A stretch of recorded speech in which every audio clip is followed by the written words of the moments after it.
We're in the midst of going through the book of Matthew and the Sermon on the Mount. And we came last week to deal with the idea of motives in our religion. And one of the things we studied last week is guarding about hypocrisy. We have a mask for the world. This is the way we like to appear, but deep down we're different. Deep down we may be corrupt. And this can be involved in religious activity. There are people today that have seen the hypocrisy and they don't want anything to do with religion. It's just all false. I want to be spiritual with my God. Well, being spiritual with your God is that you're going to be doing religious acts. They're acts that God has given to us to do as we serve Him. So you're not going to be able to get around righteous acts, and Jesus doesn't do that. He stresses these. He'll give us 3 examples this morning. But He wants us to avoid the danger of doing righteousness with the wrong motive. And we're going to look at how He tells us today, which we're to take heed last week. Now we're going to learn how to avoid the idea of, while I'm doing my righteousness, I'm going to do that, but I want to avoid the hypocrisy and the things that come into play. So what He does, He gives us 3 examples. In Matthew 6, the 6th chapter, verses 1 through 18, He gives us 3 examples of religious acts. Acts that are done that God commands, or God wants us to do or can do. Fasting is one that He hasn't commanded, but is one that is indeed good for us. That is happening in the New Testament. But alms, the idea of giving to the poor, helping the needy. There's our prayers unto God. And there's our fasting. Jesus takes those 3 examples, there's more, but He takes those 3 examples, and I think we can categorize them a little bit. Alms, I'm thinking about somebody else. I'm thinking about somebody that is at help. I'm going beyond my own wishes and desires, what I want for myself, my own person. I'm thinking about others. That's a good thing. That's a good thing. Prayer, I'm talking to God. Thinking about others, and now I'm speaking to God in prayer. In fasting, I'm controlling myself. I'm dealing with myself. Will not eat. Fasting from food. I'm learning self-discipline. It's not about somebody else, it's about me. And that becomes a very important discipline in our life as a Christian. Do we love God more than food? Do we love God more than sex? In the Bible, we find people taken away from both of those for a while, and even in marriage, so they can concentrate upon God. Others, God, self. That just about covers it.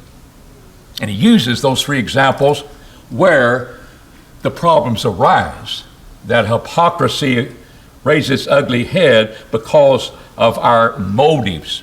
Not what we did, but our motives in serving God. So what do? How do we avoid them? Let's just stop doing them. Let's just stop doing them. I want to pause here. I may be speaking to people that don't do any of these 3. Or you've gotten lax in them. It may be an easy thing. Let's do that. I haven't been doing any alms for a while. Surely hadn't been praying. Haven't been fasting. God doesn't command it anyway. But He extols it. He promotes it. It's something that indeed is a part of our discipline. So let's just don't do righteousness. And then we will avoid the hypocrisy. We'll avoid the problems. Let's just don't do them. After all, I've been kind of lax in all 3 myself. We might think that way. So let's just don't do them. We will avoid the problem. Jesus didn't say do that. Beware, take heed, verse 1, that you do not your righteousness before men. Maybe that's the problem. Do not do them before men. That's the deal. I think what we need to do is that we need to be going out in the wilderness somewhere, and let's just, when we do a righteousness, we'll just do it, all that in secret. And He's going to speak in secret. Going to speak about that a lot. But that's not what the problem is. Acts 4 and 34 and 35, when you talk about alms, what did the people do? Here were fellow brethren. They would sell their houses. They would take the money and lay it at the apostles' feet. Do y'all see this? I'm laying it at the apostles' feet. I'm doing it before men. I'm doing my alms and even helping one another. That wasn't hidden from people. In Acts of 5, they saw Barnabas. They kind of wanted to be like Barnabas, what he did. So that's not the issue. We talk about our prayers. Oh, we're going to make them private. Go in your own room. Yes, Jesus will talk about that. But we realize in the New Testament, when people were worried about Peter in Acts the 12th chapter, they just killed the other apostle. And here is Peter coming along. They got him in prison. The Bible says that indeed the church was praying. Prayers were being offered up by the church on behalf of Peter. Well, that could have been private, Well, verse 12 says they were gathered together praying. Gathered together. This is a pretty crowded room we're in. Shut the door. Jesus says, shut the door. Get into your apartment here. And, well, they're all together praying. But private. We can pray privately. But people prayed publicly in the church. And they gave of their means without hiding it. They put it at the apostles' feet. The apostles knew it. And you can have bad motives there or anywhere else. Jesus is not saying that you do everything in private. He's not saying, let's just don't do them. He's not saying that you can't do them before men. We've already seen in Matthew, the 5th chapter, the very beginning of the Beatitudes, let your light shine before men. We are light and we are salt. We got to be involved with the world, that they may see your good works. We're going to look at the other part to even help me. You see your good works. I'm supposed to do my works before men. But my motive, that's what he's driving at. That's what we want to look at this morning. We need to check our motives. Chapter 6, 1, 5, and 16, with alms, with prayers, and with our fasting. It's all to be seen of men.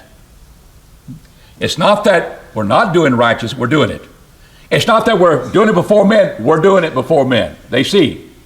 But my motive is, I don't want to do it because I want to be seen of men. And what he connects that with, I want to have the glory of men, verse 2.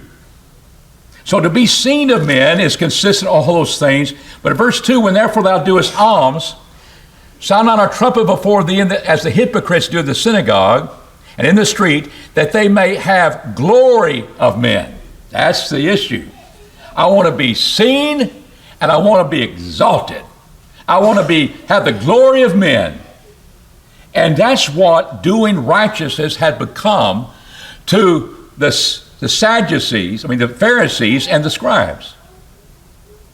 Notice in chapter 5 and verse 20, our righteousness must exceed that of the righteousness of the scribes and Pharisees. More the same? No. Different in character. One of them, my motive is right. My motive is right. I'm not here to have the glory of men. And there's the idea that was involved in being seen of men. And they thought in chapter 6 and verse 7, he didn't speak about the scribes and the Pharisees. He branches on out to the pagans, the Gentiles. They think they will be heard by their much speaking. We're going to talk a long time to God. And we'll be heard for our much speaking. That's abundance of the speaking. But our motives are all wrong. It's the idea of glory of men that would have, whoa, what a lengthy prayer he had. All those things, that's so wonderful. And vain repetitions. And we'll talk about that. But there's the motives. And that's what he's hitting. He's not talking about what you do, others people see it. That's not the solution. The solution is to correct that motive. So check your motives. Let's talk about alms. Sound not a trumpet. That's what these hypocrites do. Sound not a trumpet before thee as the hypocrites do in the synagogues, in the streets, that they may have the glory of men. I can't find in the Bible, in the history, that was literally something taking place. Doesn't mean it wasn't. Jesus is speaking like that. But notice how he takes it from blowing trumpets to the point of, let not thy left hand know what thy right hand is doing. How's that happen? Your brain's working. You can't avoid it. It's figure of speech. It very well could be this. Sound not a trumpet. Not that they were literally doing it. Can you imagine people going around the streets, not just the synagogues? Oh, I've read the synagogues, they would blow the trumpet when it's time for everybody to give their alms. So it could have been that sound of trumpet. It's time, therefore I want to do it. I want everybody to see me. Or some have said that, they gave coins back in that day. They didn't slip a check. They gave coins, and the heavier the coin, it would sound in that trumpet-like container that just cast in there. And if it sounded pretty heavy, that means I'm somebody. Oh, things like that could have been happening. In the New Testament, I don't see any of that occurring. I'll tell you one thing. You're listening closely to me, but I tell you, if somebody came at that door and blew a trumpet, I know where your eyes would go. You think you still look at me? Trumpet! And whoever is blowing that, they will get the attention, not me. It'd be directly over there. I think Jesus is saying, here's something that's so understandable. What would distract us, and this would be the important thing. And all of a sudden, whoever that trumpet is bringing your attention to, that's what he said. You don't want to be doing that. You don't want your left hand to know what your right hand is doing. How do I do that? It's a figure of speech. It's not about me. It has nothing to do with me, God, even though that would be an impossibility, unless you're just losing it. But what it is, it's the idea of my focus is totally upon God, not me. That I would be one that, hey, trumpet sound, I'm giving some money today. It's not that you're doing it publicly. It's not what you're doing at all. It is the motive of bringing attention to yourself, and you don't even bring attention to your own self. That's where Jesus takes us. That's alms. What about prayer? That's how you avoid it. You go in your inner chamber. That's not good enough. You close the door. You close the door in your inner chamber. Why do I need, I'm by myself, I'm in an inner chamber. Why do I need to close the door? It's Jesus trying to get us to understand. It is that secretive. You want to be that secretive. Motives in line. And then the idea of vain repetitions, as he speaks about the Gentiles. Heard for their much speaking, or vain repetitions that the people are doing. And we begin to realize, well, that's something that we would, is it bad to do that? No, we'll see. That's not bad to reply to God more and more for something we want. It's not what he's driving at. It's the idea that here it wants to be that secretive that you would do that, and that would be okay with you and God. Fasting. He said, they disfigured their faces. They may have done that cosmetically. Put a little ashes over here, make me look old drawn. I've been fasting from noon to lunch. It's been rough. But you have a sad countenance. What are you supposed to do? Anoint your head. Back then, anointing the head said your head would shine. Your head would shine. I imagine those of us who are kind of gone bald and maybe on purpose, put all on there, your head would be shining. But it's the idea of I'm not going to look at a sad countenance. I'm going to shine. I'm going to wash my face and meet today, and you won't know I'm fasting. God does. But he said that's how you avoid it. So we begin to look at these things, this idea of secret, meaning, I'm going to go to a monastery and get secretive and do religion. No, you're going to the out world with Gentiles, hypocrites, everybody. I'm going to do my works of righteousness. We're doing it here today in our singing and praying and giving of our means, remembering the Lord and his death. So we're going through acts of worship, and we're doing it publicly. And we're to assemble to do that. What he's hitting at, you be so secretive, your motives are such that it doesn't involve you any longer. Your motives is to please God. And then what you do will be fine. Because who gets the glory? God. That's the point that he's making, and wants us to understand that. When we were doing our righteousness, we realized we need our righteousness to be seen, so God will be glorified. That's Matthew 5:16. Let your light shine before men that they may see. So you didn't get over here in Matthew 6 and go private on us. They may see your good works that you're doing during the day and public worship. They may see your good works, the idea of helping people that are in need. They know you're a praying man, know you're a praying woman. They may know you fast sometimes.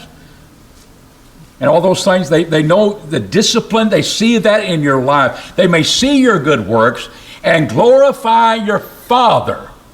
Where is he? Heaven. He's not around the corner looking at how great you are and how holy you think you are. That's hypocrisy. But he's in heaven.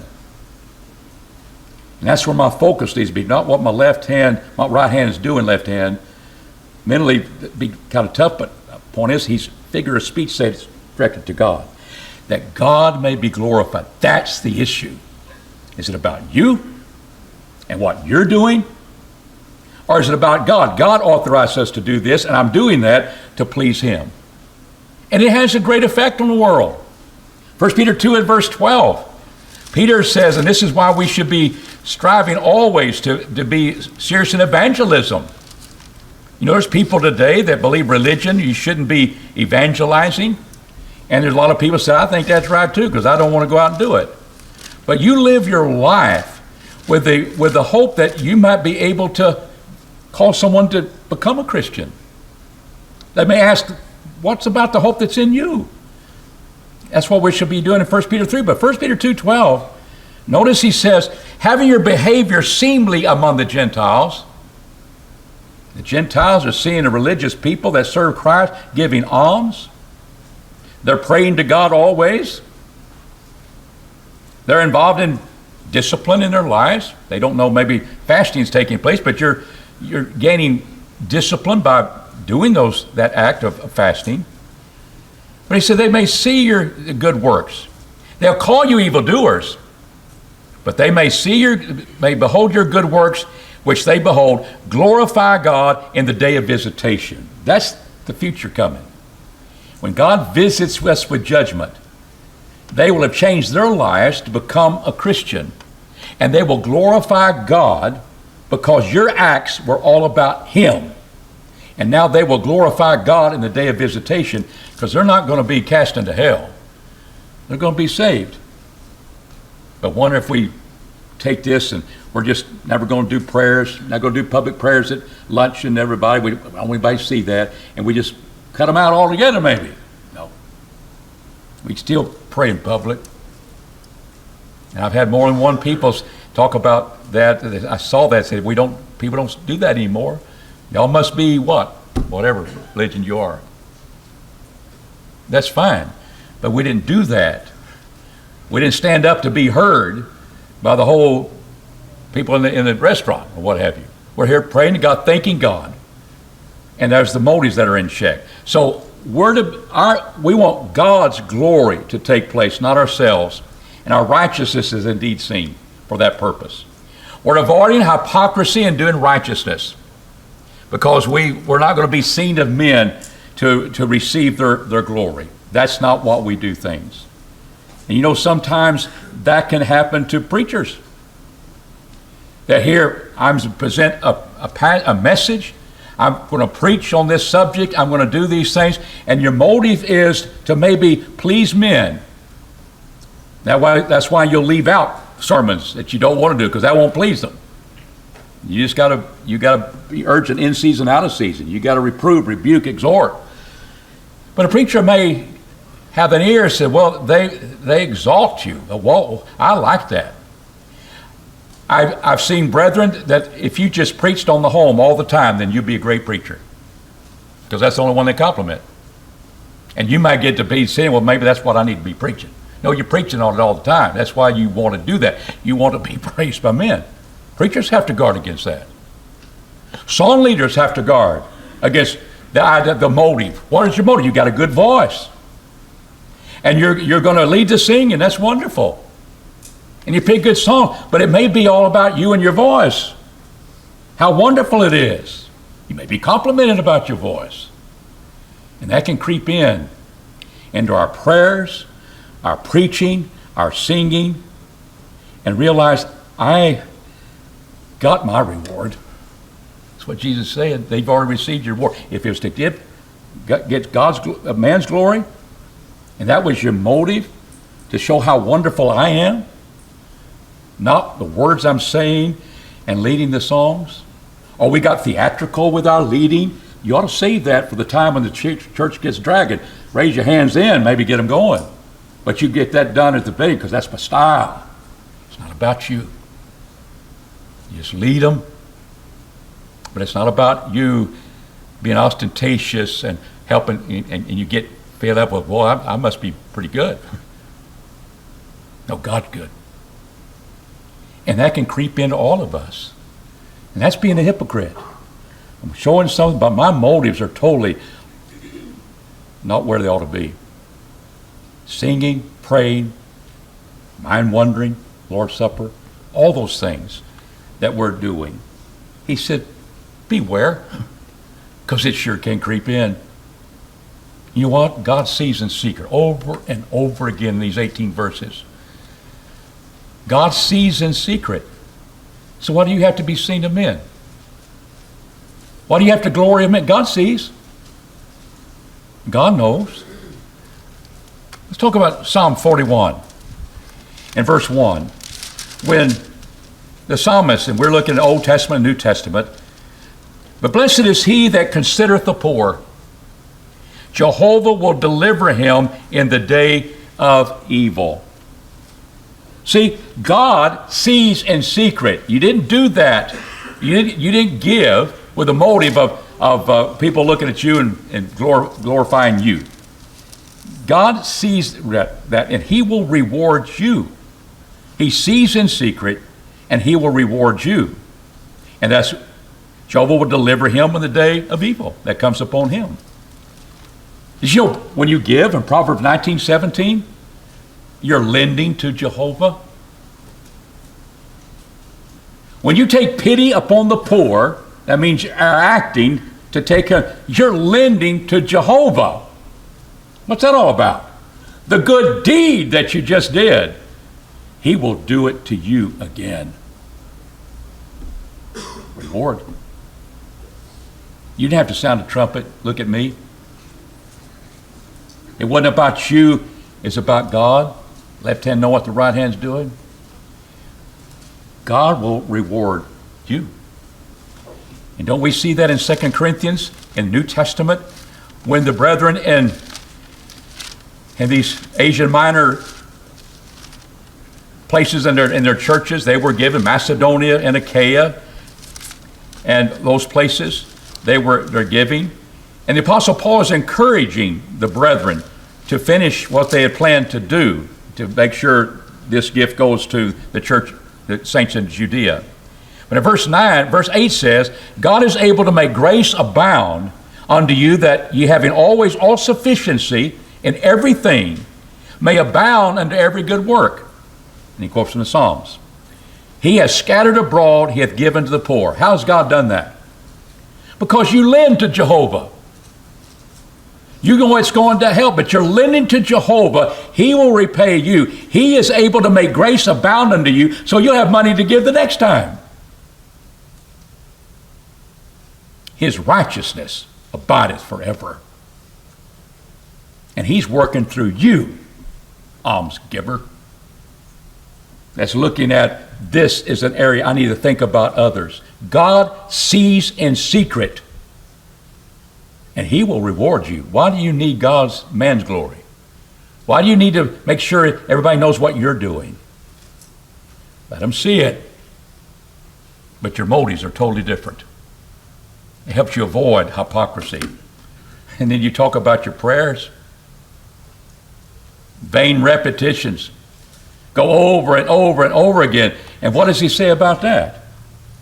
Don't you know God knows what you have need of before you ask? So why are you making it a deal that everybody will see? And the vain repetitions. He's not condemning vain repetitions. When we look at it, well, you asked about it and asked about it and asked about it.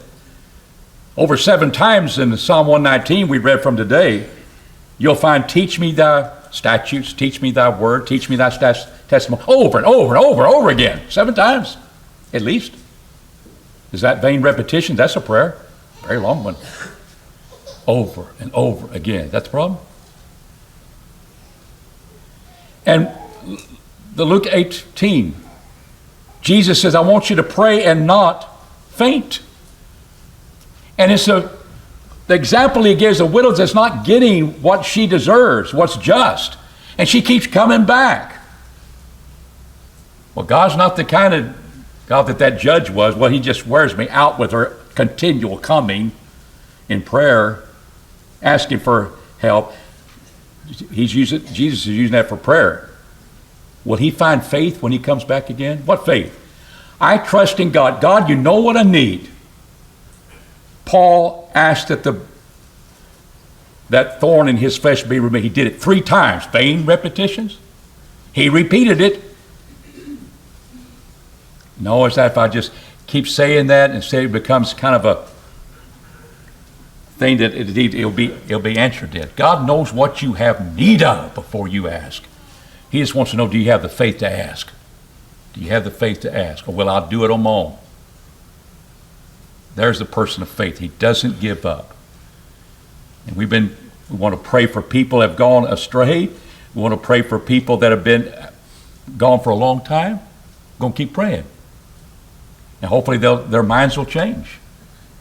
Is that vain repetitions? Because you've been praying for 3 years for somebody? 5, 10 years? No.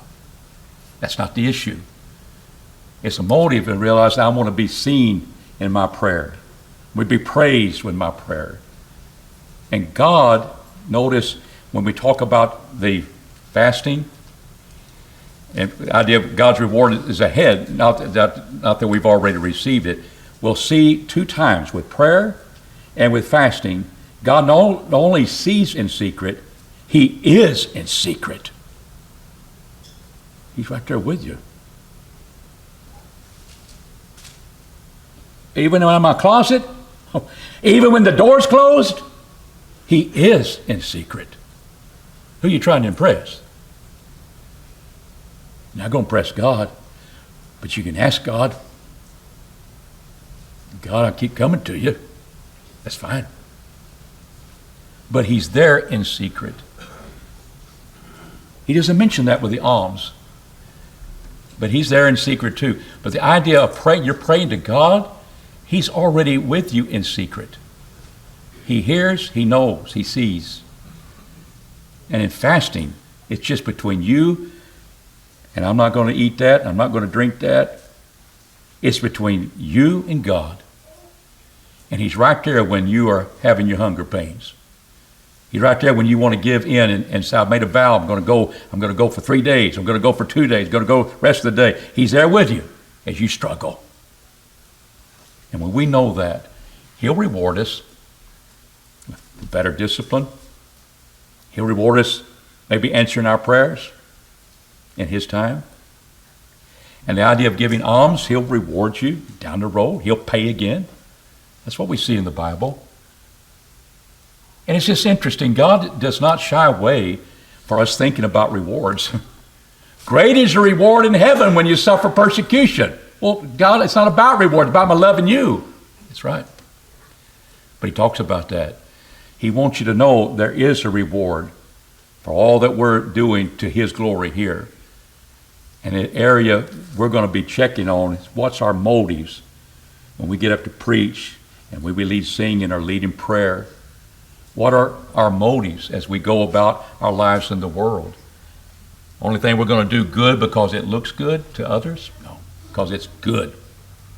And His righteousness needs to endure all the times in our lives. This morning, I hope this is encouraging to you to avoid, He tells you how to avoid it, the idea that we're going to be doing righteous to before men, but not the motive to be seen. They're going to see. And what they'll see is the glory of God, not my glory. And I think when we act that way, God's pleased, we'll be effective. We won't have to blow our own horn to look at me. We'll just keep living and serving God as we should in public worship and our private lives. This morning, if you haven't become a Christian yet, we want to encourage you to do so.